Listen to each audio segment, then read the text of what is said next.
ফারুক আজম ঘর থেকে বের হতেন রাত্রিবেলায়, বের হয়ে মানুষের বাড়িতে গিয়ে গিয়ে খোঁজ নিতেন। একদিন বের হলেন, একজন গোয়ালিনীর ঘরে গেলেন। গোয়ালিনী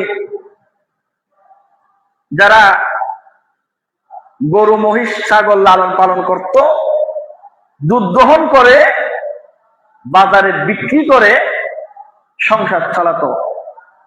ওরা দুইজন, একজন মা আর একজন মেয়ে।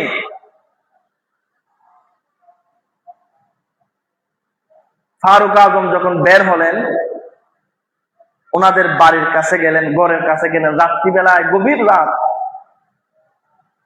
মা ডাক দিলেন মেয়েকে, এ আমার মেয়ে,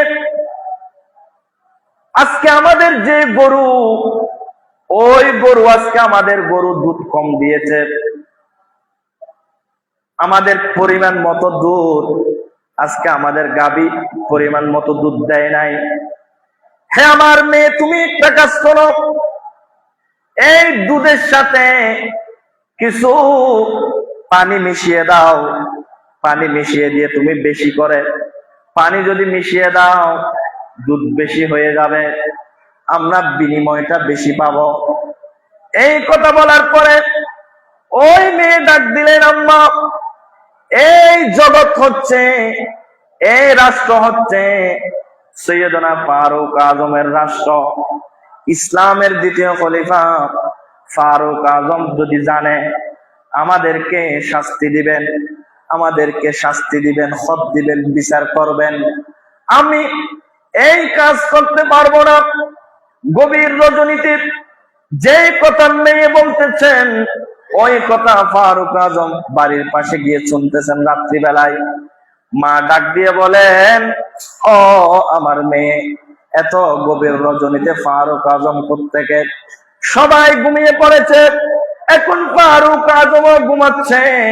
তুমি একটা কাজ করো, দুধের সাথে কিছু পানি মিশিয়ে দাও, কালকে বাজারে গেলে যেন আমরা একটু বিনিময়টা বেশি পাই।